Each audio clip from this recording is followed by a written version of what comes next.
What's up, Dragon Ball fam? It's your boy Eddie Sandler coming at you live today with another deck tech series.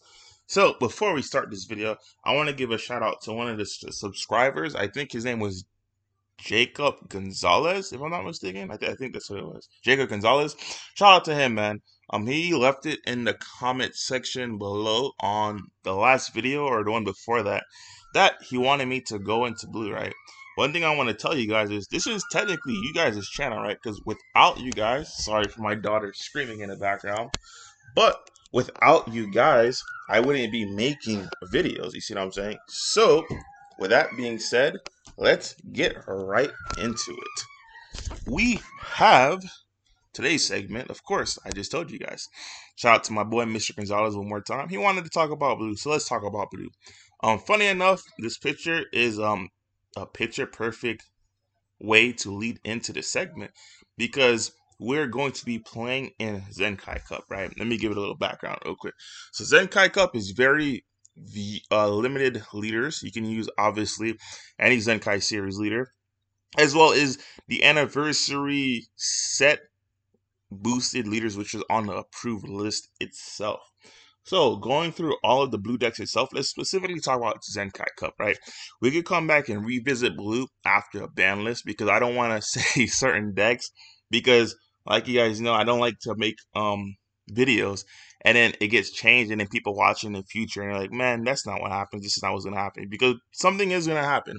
And I just want to focus on this because nothing is gonna happen for Zenkai Cup. But the actual set itself, there will be a few changes that I don't want to confuse people when I do make that future video.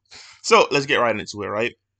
We have the epic blue picture of Beerus and Goku. And the reason why this is epic is because these are the top two blue decks, in my opinion, for Zenkai Cup itself. So let's start right with it. I believe this Goku is hands down currently in his current set, not even including Zenkai Cup, this current regular construction set. I believe this is hands down the best blue deck, period. You see what I'm saying? So let's jump into it. It's a reboot of Set 1 Goku. Set 1 Goku, when this card attacks, draw one card, and this card gains 1k power for each card in your energy. Awaken. If your life is at 3 or less, or you have the alternate awaken, if you have 4 or more energy, you may draw one card, switch up to one of your energy to active mode, and add up to one blue god card from your drop to your Z energy. Your Awaken ability, permanent. If you have 7 or more energy, this card gains critical. When this card attacks, draw one card, and then this card gains 1k power for the turn for each card in your energy as well as Z energy. Additionally, if you have 5 or more energy, this card gains double strike for the turn. Really, really powerful Awaken, considering this is a set 1 card, and you see what the reboot effect gets it. We also have the Z leader itself that goes on top of it, so it's even more powerful, right? The Z leader itself, it's base double strike crit, so you don't need those energy restricted effects anymore because it's base double strike crit. As Z Awaken for one blue, if your life is at 3 or less, you have 7 or more energy, as well as blue Son Goku is your leader. Fun fact, you can use this for Invoker as well. Anything that has a blue Goku doesn't say mono blue, so anything if your Goku leader is blue. Yeah. When this card attacks, draw one card, and then this card gains 1k for the 1k power for the turn for each card in your energy as well as Z energy. Auto once per turn, really cool. It has defense. Place one blue. Place one of your Z energy in its owner's drop. When your opponent attacks with a battle card, negate the attack. Really, really cool. Let's see, it has built-in defense because you can use that if you want to tap out. Then use D magic to untap and have a bunch of ways to get around certain effects and situations. So I don't want to go really too deep into deck profiles because deck profiles itself, I keep those exclusive to the PPG DBS Patreon. But I also want to acknowledge the subscribers who watch this video and answer their questions and make videos because you guys want to see something. So what I'm going to do is give the basis, maybe the fundamentals, right? I'm going to give you the opening plays that you pretty much want to do consistently, what I see people are doing wrong, and the way I see that people can fix it and do right. So we're going to start off just like this, right? For both the leaders, the Goku leader as well as the Beerus leader. the Goku leader, this is what you want to do. This is pretty much the concept of your deck, right? Your opening turn plays. You want to play the Whis. The Whis, if the name of your leader backside includes Super Saiyan Blue Sun Goku, when this card is played, draw one card, add up to one Beerus of Visitor from your deck to your energy and rest one and shuffle your deck. All right, let's skip the activate main for right now. I'm going to get into it though because it's really, really cool. Beerus the Visitor, what it does. Permanent, you can't switch this card in your energy to active mode. What that means is when your charge phase comes, it's pretty much stuck. But what you're going to need is the actual Zeno Super Combo. The Zeno Super Combo is also a god card.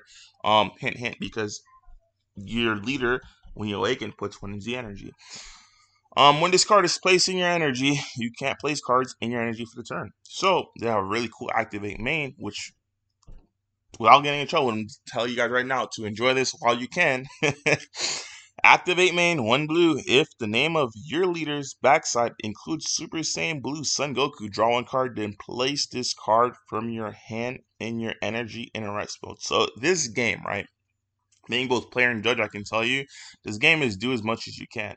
So if you use the Beerus effect, or if you use an effect to put Beerus in your energy that turn, you can keep using this active main so long as you have a blue energy available to just draw a card, because that's fulfilling as much as you can. Right? You'll pay the cost. The cost is the one blue. You'll draw the card and it'll attempt to place itself in its hand from your hand in your energy, but you won't be able to. The reason why you won't be able to because it directly says when this card is placed in your energy, you can't place cards in your energy for the turn. So if you did this previously to activate maining the second time, you will not be able to place it in your energy again. So in sense, you'll just be able to keep tapping all the blue energy you want in order to just draw cards and keep this card in your hand, which is really, really cool. So let's get back to this Whis the Visitor, right? Activate main, a lot of people don't like it. For 5 energy, if your leader is Blue Sun Goku card, and you have 8 or more mono blue energy, play up to one Whis Judge of the Gods from your deck on top of this card, then shuffle your deck. So a lot of people don't like this card because they're saying, man, why would they put this card in this Goku leader, right? Because the Whis itself doesn't work unless you have a Beerus leader. Well, I'm gonna tell you guys right now, that's false. It does work. There's an effect that says if your leader is a Beerus card, that, hey, you will get another turn after this turn. But it has another effect. When this card attacks, its skills and attacks cannot be negated. So realistically speaking, if you're in a pinch, and if you're going against red, if you're going against whatever case, let's say if you're going against red, right? You're going against SS4, you're going against Sin, you're going against whatever the case may be. You play, you tap your 5, you play the Whis over this card, right? And you attack, that one energy you get over from Violent Rays is now non-relevant because this card cannot be negated. We're going to get into it because I'm going to show you the Whis on the next leader, which is the actual Beerus leader. So, like I told you guys, this was the opening. So now I'm going to show you what I believe that a lot of players are getting themselves into a trap, right? So in this format, as you guys know, I've been preaching, this format, in my opinion, is a format where you want to have an uninteractable win con, right? Now, this is a pretty popular, shout out to my boy Brian Samuel, win con that I've seen he introduced to the game. We've seen it, but it's a really good win con. But the only issue I have with it is it's uninteractable, right? The win con being you play SS4, you ramp your energy, then you play this Goku. Your Goku untaps all your energy, then you play the Android 17 to burn their hand, and then you just swing for game, right? Now the issue I have with this, even though it's cool, it's not uninteractable. Because number one, if they interact with Vegeta, you're instantly done. Like for instance, like I said, Zenkai Cup is something I would not say Blue is dead in because we're gonna have a video for Vegeta. I believe Blue directly counteracts Vegeta. We're gonna have a video on that another day. Blue will be something that's really, really relevant because Sin will have an uphill battle versus that Vegeta deck. So Sin, in my opinion, was Blue's worst nightmare because everything that you were taking was criticals to the dome. And it wasn't like a single strike. It was like 20k, 30k double strike crits, 35 to 30 triple strike crits to the dome. You see what I'm saying? That's something you don't want to do it or see as a blue player. So the win con that I see, once again, it's the SS4. So if SS4 gets interacted with, that strategy is instantly dead. Let's say that SS4 doesn't get interacted with, because you're relying on 3 cards realistically, right? Versus just, I'm going to show you the correct thing that I usually do. That's uninteractable besides 1 card. So let's say the SS4, it's uninteractable because they're not playing a blue deck, right? So cool, you get your SS4 off. So now your SS4 rounds your energy. So now you're playing the SSB Kaioken Sun Goku United Divinity. So United Divinity is going to be United Booty Cheeks if they play one of the cunning cards. Because the cunning cards what will happen is the cunning cards, you won't be able to untap all of your energy, because there's no way in the world you'll have all those cards in your drop.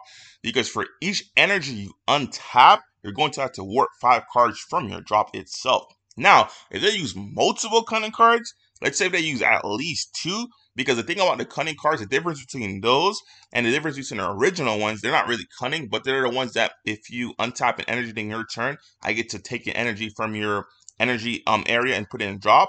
The difference between those is that the cunning cards don't have to be in play. Once you play it, that effect is just there, right? Whether they're in play, whether they're not in play, that effect lingers. It's just there.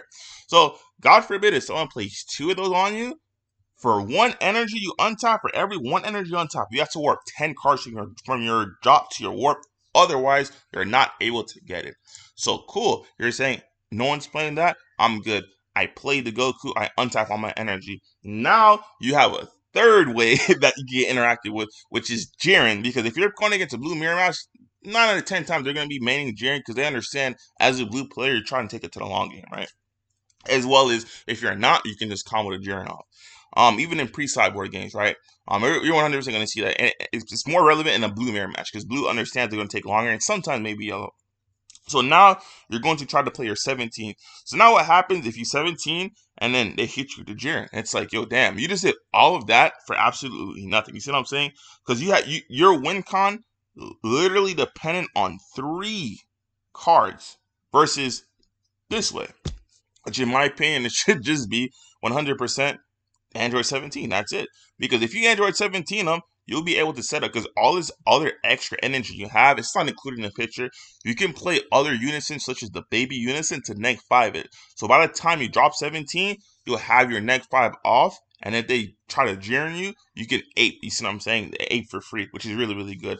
Also, in a deck such as this, you don't really care about, hey, like, I'm gonna do all this stuff. Like baby hatch is something you want to keep to a point where if you're facing something that's super aggro, you'll get to 3 energy quick. Don't forget, my boy Wakanda Forever says if you have 3 or more energy, negate the attack. Play this card, negate the attack for the turn, and your opponent can't attack for the turn, right? So if you're going against something super hyper aggressive, such as like Sin, you'll get to 3 energy just like that, homie. You see what I'm saying? So that turn where you just needed to stall in order to play a baby hatch, or in order to play not baby hatch, in order to play your AOD Boo Unison on, or in order to play your baby Unison, hint hint, you should be playing 2 different Unisons, because the actual Manji Boo is gonna be your top end, but to further bring you into it. That should have been another incorrect. I see a lot of people are playing Android 17 and 18. Even though that can be good, I can see it. I would prefer to play the actual baby unison itself. But it's a story for another day, right? That one is more I would say player depending on what you want to pick. But 100% I would recommend baby hatch, because you baby hatching and then you playing under 17 is a lot more less interactable than you depending on 3 different cards for that scenario. So that would be the top end. Um, while after this connects, you have the option to either 5-0 your opponent, or I want to say the most damage you can do after a successful setting up of Android 17 turning a tide would be if you have a triple striker on board, that's 3, your leader is 2, and Android 16 is you can 6-0 your opponent. Your leader by that time and point will be a double strike crit, which is 2 points of damage that they won't see. This is obviously a single strike crit, which is 1 point of damage you can't see. And you can play the Vegeta from your Z extra deck versus doing all these like diluted plays in order to get a win con that's interactive. You see what I'm saying? So you can technically 6-0 your opponent, or realistically speaking, just 5-0 your opponent if you just want to go the Majin Buu unison route by just hitting them with a double strike crit with your actual leader, with this, which is going to be another single strike crit. So that's 3 points of damage. So they have 2 left because they had 5. You swing the Majin Buu unison and his game from there. All right, let's talk about the next leader, right? Next leader is Beerus. This deck is super busted, especially in a format such as Zenkai. If you're not going against Sin and you're not going against let's say the Blue Mirror Mat, I think you should just win because this deck is uninteractable. This is like super good uninteractable. When this card attacks a leader card, choose one. Choose up to one of your opponent's battle cards with an energy cost of 2 or less. KO it. Just scratch that off. You're drawing one card. Awaken. If you have 4 more energy or your life is at 4 or less, you may draw one card, choose up to one of your energy, and switch it to active mode and flip this card over. Permanent. When your opponent's life is at 4 or less, anytime this card will deal damage to your opponent, choose one card in your drop area and place it in your energy in rest mode instead. A lot of people skip this permanent. And the reason why I say a lot of people skip it, I don't mean it like, okay, they're cheating, they're taking their opponent out in 0 with this card. I mean, a lot of people are not realizing what Bandai's trying to tell you. Bandai's trying to tell you, stop trying to take them down to 0. Use an alternate win con, which is the top 16 ability, which is 100% achievable in this current day and age versus when it first came out. Both the original one as well as the reboot one. When this card attacks, choose up to one of your opponent's battle cards with an energy cost of 3 or less and KO it, or draw a card. Activate main, top 16 energy, you win the game. This is what this activate main combined with the permanent should make you realize that I'm going to show you that. I'll skip to the incorrect one real quick. That a strategy such as Kale and Android 17 is not what you're trying to do. You are not trying to ramp in order to play Kale and an Android 17, rip their hand, and kill them this area. If this is the deck you want to play, this is 100% fine.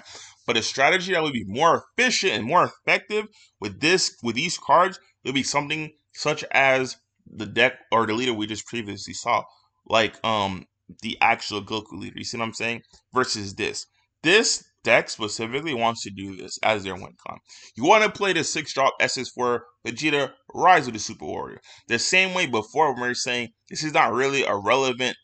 It is relevant, right? It's not really an effective, uninteractable measure you can use in a Goku deck. This is something where you want to hit down in the Beerus deck.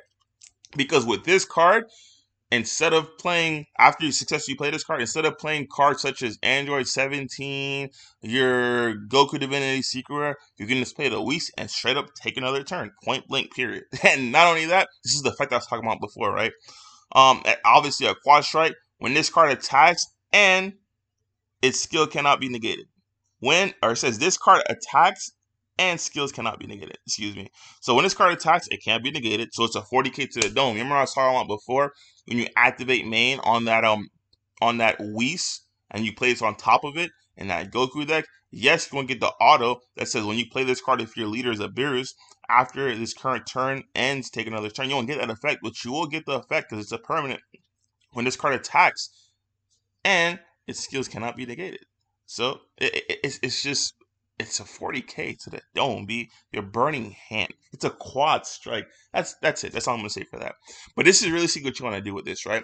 So in an instance where in this deck I normally see people playing 2 of these Android 17, in mine it would be 2 of these Whis because these Whis are I've lost to this deck. I played this deck and I won with this card. I've lost to this card and I won with this card. I've lost against this card and I've won playing this card. Cause I'm like, yo, that's broken. I made a deck and it was pretty cool. This Vegeta is very key. It's very key. If you're not going against blue, you're safe. That's why I said once again, if you're not going against blue and you're going against sin, you're safe because this is uninteractable. And this is a card where yeah, enjoy it, man. Enjoy it and play broken cards such as this. So going back to the early turn, right? Both cards you're going to play early turns are Whis. Super funny. Whis, when you play this card, draw one card, activate main, top 2 is an objection, right? If your leader card is blue Beerus card, place this card in your energy in rest mode. Point blank, period. So we also have another Whis. Whis from on high. Auto. If your leader is a mono blue Beerus card, and all of your energy is mono blue, when this card is played, add up to 1 mono blue card from your drop area, to your energy in rest mode. You're always going to have one. The reason you're always going to have one is because in order to play this card, you're going to have to send one from your Z energy to your drop. So that auto is always going to be relevant, right? Until we have like a card such as DD Crow or something like in that in Dragon Ball. Activate main, remove this card from the game, choose up to one of your opponent's battle cards with an energy cost of 4 or less, place it on top of its owner's deck. Super good, super relevant because if you're playing against certain decks, you can time lock them. Because if they have no way to filter through your deck and you keep looping this card, because this is from your Z deck, and you keep playing this turn after turn after turn, and your opponent does not have a way to break this loop or a way to interact with this card, they're going to be in a world of hurt. Because yes, they're not going to try to beat you to take it out to zero, but what they're going to do is keep on ramping. And the fact that they keep on ramping, they're going to have access to this. So if your hand was already rough and you have no way to break it, and now you can even interact with this, you're just going to lose. Because they're going to keep on rapping until they just get to 16 energy, and it's going to be game over from there. So, right now we have the Black Panther 2 preview, right? AKA, what secret should I play in this deck? We have the boy Super Saiyan Blue, Kaioken Sling Goku, United Butt Cheeks, and we have my boy Wakanda Forever, right? 100% Wakanda Forever. When you're going against those aggro decks, you're just trying to survive to get to the next turn. This gives you the next turn. Whis gives you 2 turns in a row. I don't know what else to say, man. Like Goku, it's a really, really good busted SCR, but man, that thing is this is barely interactable. The only card that interact with this, to my knowledge, that are relevant are going to be the baby ape and as well as the cooler counter. Other than that, but those cost energy unless you're playing the baby unison, as I suggested, right? You're gonna pay 3 or you're gonna pay 5. This I'll pay 1 and I'll shut this off. You see what I'm saying? It's not something I really want to do. With that being said, hope you guys enjoyed the video. Do me a huge favor. Go to that subscribe button, hit that notification bell, and then hit all so you can get all the latest updates and content for Dragon Ball Super card games as well as other videos. And just like my boy Mr. Gonzalez said, if you have any recommendations, suggestions, or things that you want to see, put it in the comment section below, and I'll check it out. I'll do my best to analyze the actual comment section area. But yeah, if I'm not able to do it or go in depth like these, because these are going to be actual in depth like things on Patreon, so I can't double tap or so I get in trouble. But I'll do a brief overview just like this. I feel like this is also helpful than having no information at all. But with that being said, guys, thank you for coming out and hope to see you guys next time.